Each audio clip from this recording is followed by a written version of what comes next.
अस्सलामुअलैकुम दोस्तों, तुसीं वेख रहे हो मेरा पंजाब टीवी तो मैं तुहाडा मेज़बान मुहम्मद लतीफ़ खरल। दोस्तों सब तो पहले अपने चैनल करो सबसक्राइब तो नाल बैल आइकन करो प्रेस ताकि साडी हर नई आने वाली वीडियो का नोटिफिकेशन सब तो पहले तुहाडे वीरां तक पहुँचे ताकि तुसीं वीडियो वेखो सब तो पहले। दोस्तों रोज़ाना की निस्बत अज भी तुहाडा वीर तुहाडे वास्ते एक सूण वाली मझ की वीडियो लैके हाज़र होया है। कोई इनू लाल रंग की सद है, कोई भूरे रंग की सद है। उम्मीद करांगे कि तुहानूं वीडियो पसंद आएगी। तो सब तो पहले कैमरामैन तुहानूं मझ दिखाएगा, कैमरा नज़दीक करके।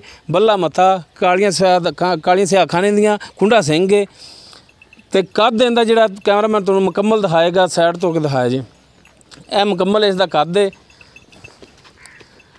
डरना डरना डरना कुछ नहीं आते, कुछ नहीं आते।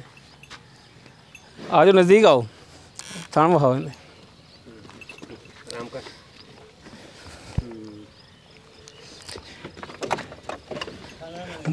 मुठ भर थान ने, पूरियां वरलों के थान ने। मझ साडे तो डर रही है कि पता नहीं डॉक्टर आ गए टीके लाने वास्ते।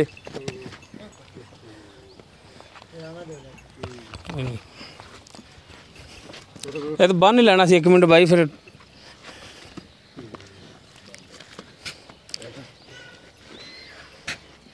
क्योंकि मझ डरदी बड़ा पई। बन लै माड़ा जिहा, दही बड़ावा दही दही दही मतलब तेरे हत्थ विच आ जाए।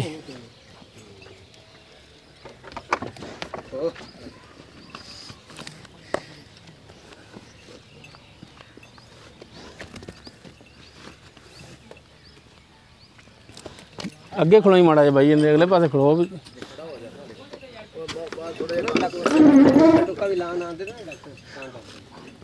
टीके तो लगते ही रहते हैं जानवरों फिर। चल माड़ा जिहा बाई टोर के विखाई तो माड़ा काबू रखना है, भज्जे भुज्जे ना।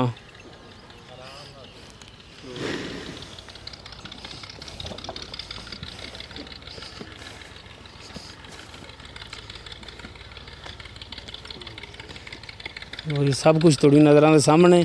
बाकी हुण जिहड़ियां गल्लां बातां ने करांगे आपां मालक दे नाल, जो भी इहदी कंडीशन वो पुछ लैंदे आपां। आओ जी।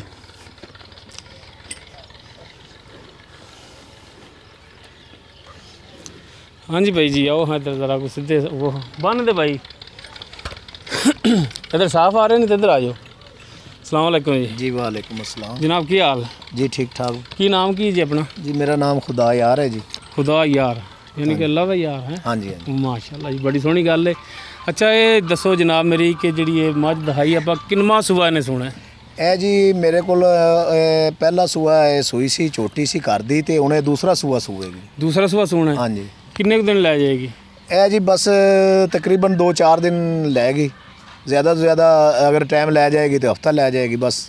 इस तो ज़्यादा नहीं? ਇਸ ਤੋਂ ਜ਼ਿਆਦਾ ਨਹੀਂ। ज़्यादा से ज़्यादा 1 हफ्ता? ਹਾਂਜੀ ਜ਼ਿਆਦਾ ਤੋਂ अच्छा, ਜ਼ਿਆਦਾ। पिछले सूए ਦੇ ਵਿੱਚ ਪਹਿਲਣ ਹੋ ਕੇ ਕਿੰਨਾ ਕੁ ਦੁੱਧ ਕਰਦੀ ਰਹੀ? ਇਹ ਨਾ ਜੀ ਕਮ ਸੇ ਕਮ 9-10 ਗੜਵੀਆਂ ਪਹਿਲੇ ਸੂਏ ਕਰਦੀ ਰਹੀ ਹੈ ਮੱਝ। ਅੱਛਾ ਜੀ। ਤੇ ਹੁਣ ਮਾਸ਼ਾਅੱਲਾ ਜਿਹੜਾ ਨਾ ਇਨਸ਼ਾਅੱਲਾ ਇਹ 2-4 ਕਿਲੋ ਅਗਰ ਵਧਾਏਗੀ ਨਹੀਂ ਤੇ ਘਟਾਏਗੀ ਨਹੀਂ, ਕਿਉਂਕਿ ਦੂਸਰੇ ਸੂਏ ਹਮੇਸ਼ਾ ਤੋਂ ਹੀ ਜਾਨਵਰ ਜਿਹੜਾ ਨਾ ਦੁੱਧ।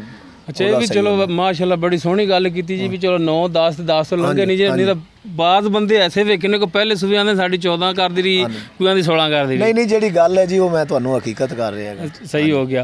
अच्छा ਹੁਣ ਇਹਦਾ ਜਿਹੜੇ ਦੱਸੋ ਪਿਛਲੇ ਸੂਬੇ ਦੇ ਵਿੱਚ ਕੱਟੀ ਦਿੱਤੀ ਜਾਂ ਕਟਾ ਦਿੱਤਾ ਸੀ? ਇਹਨੇ ਜੀ ਪਿਛਲੇ ਸੂਏ ਕੱਟੀ ਦਿੱਤੀ ਸੀ। ਕਿਸ ਰੰਗ 'ਚ ਦਿੱਤੀ ਸੀ? ਇਸ ਨੇ ਕਾਲੇ ਰੰਗ 'ਚ ਦਿੱਤੀ ਸੀ। ਅੱਛਾ ਜੀ। ਹਾਂਜੀ ਇਸ ਹਾਂਜੀ ਇਸ ਦੇ ਜਿਹੜੇ ਬੱਚਾ ਸੀ ਉਹ ਕਾਲੇ ਰੰਗ ਦਾ ਸੀ। ਕਾਲੇ ਰੰਗ ਦਾ ਸੀ, ਠੀਕ ਹੋ ਗਿਆ। ਅੱਛਾ ਹੁਣ ਇਹਦਾ ਮੁਨਾਸਬ ਜਿਹਾ ਜਿਹੜਾ ਪਿਆਰ ਮੁਹੱਬਤ ਵਾਲਾ ਰੇਟ ਉਹ ਦੱਸੋ ਮੌਕੇ ਦੀ ਮੁਨਾਸਬਤ ਵੇਖ ਕੇ, ਕਿਉਂਕਿ ਅੱਜ ਕੱਲ੍ਹ ਸੂਆ ਆਮ ਹੈ ਤੇ ਜਿਹੜੇ ਬੂਹੇ ਅੱਗੇ ਜੇ 2-3 ਸੂਈਆਂ ਪਈਆਂ ਹੁੰਦੀਆਂ ਨੇ। ਹਾਂਜੀ ਹਾਂਜੀ। ਤੇ ਇਹ ਹਿਸਾਬ ਰੱਖ ਕੇ ਇਸ ਚੀਜ਼ ਨੂੰ ਮੱਦੇਨਜ਼ਰ ਰੱਖਦੇ ਆ ਤੁਸੀਂ ਰੇਟ ਕਰਨਾ। ਇਹ ਸੂਏ ਦੀ ਵਜ੍ਹਾ ਤੋਂ ਹੀ ਨਾ ਜੀ ਮੱਝ ਦਾ ਰੇਟ ਜਿਹੜਾ ਨਾ ਜੀ ਉਹ ਤਕਰੀਬਨ ਮੇਰੇ ਹਿਸਾਬ ਵਿੱਚ 50,000 ਰੁਪਇਆ ਘੱਟ ਹੈਗਾ। ਵਰਨਾ ਇਹ 3 ਲੱਖ ਤੋਂ ਉੱਪਰ 3.25 ਲੱਖ ਤੱਕ ਇਹ ਜਿਹੜਾ ਨਾ ਮੇਰਾ ਜਾਨਵਰ ਸੀ। ਇਹ ਹੁਣ ਇਹ ਸੂਏ ਦੀ ਵਜ੍ਹਾ ਤੋਂ ਹੀ ਕਿ ਮੇਰਾ ਕਮ 270 ਦਾ ਮੇਰਾ ਜਾਨਵਰ ਹੈ, ਕਿਉਂਕਿ ਮੈਂ ਦੇਖ ਰਿਹਾ ਸੂਏ ਦੀ ਵਜ੍ਹਾ ਤੋਂ ਰੇਟ ਕਮ ਇਹਦਾ 40-50,000 ਰੁਪਏ। हाँ बिल्कुल, इन्हें कमी पेशी आ गई सूबे की वजह तो। अच्छा हम पक्का जो रेट की मंगते पे जी? हम मैं जी 270 इसका मंगना वा। 2,70,000? हाँ जी 2,70,000। इस दे विच भी साडे नाल कोई कमी पेशी रेट दे विच करोगे? कोई भरा कह दिंदा यार सानू किराया विचों छड्डो, इन्नी कोई छूट कर दो? ਉਹ ਜੀ ਮੌਕੇ ਦੀ ਮੁਨਾਸਬਤ ਨਾਲ ਫਿਰ ਜਿਸ ਤਰੀਕੇ ਤੁਸੀਂ ਕਹੋਗੇ ਇਨਸ਼ਾਅੱਲਾ ਮੈਂ ਜਿਹੜਾ ਨਾ ਤੁਹਾਡੇ ਨਾਲ ਪਿਆਰ ਮੁਹੱਬਤ ਕਰਾਂ। ਤਾਮਨ ਕਰੋਗੇ ਸਾਡੇ ਨਾਲ? ਬਿਲਕੁਲ ਤਾਮਨ ਕਰਾਂਗੇ, ਮਿਹਰਬਾਨੀ। लो दोस्तों 2,70,000 भाई खुदा यार डिमांड कर रहे हैं। ਲੇਕਿਨ ਇਹ ਕਨਫਰਮ ਰੇਟ ਨਹੀਂ, ਇਹਦੇ ਵਿੱਚ ਵੀ ਆਪਣੇ ਨਾਲ ਕਮੀ ਪੇਸ਼ੀ ਰੇਟ ਦੇ ਕਰਨਗੇ। ਦੋਸਤੋ ਉਮੀਦ ਕਰਨੇ ਆ ਤੁਹਾਨੂੰ ਸਾਡੀ ਅੱਜ ਦੀ ਵੀਡੀਓ ਪਸੰਦ ਆਵੇਗੀ। ਸਾਡੀ ਵੀਡੀਓ ਪਸੰਦ ਆਵੇ ਇਹਨੂੰ ਲਾਈਕ ਕਰਨਾ, ਸ਼ੇਅਰ ਕਰਨਾ ਔਰ ਆਪਣੇ ਕਮੈਂਟਸ ਦਾ ਇਜ਼ਹਾਰ ਕਰਨਾ। ਸਾਡਾ WhatsApp ਨੰਬਰ ਹੈ 0321 57 29 251। ਇਸ ਦੇ ਨਾਲ ਹੀ ਮੁਹੰਮਦ ਲਤੀਫ ਖਰਲ ਨੂੰ ਦੇਵੋ ਇਜਾਜ਼ਤ। ਮਿਲਨੇ ਆ ਨੈਕਸਟ ਵੀਡੀਓ ਤੇ। ਅੱਲਾ ਹਾਫਿਜ਼।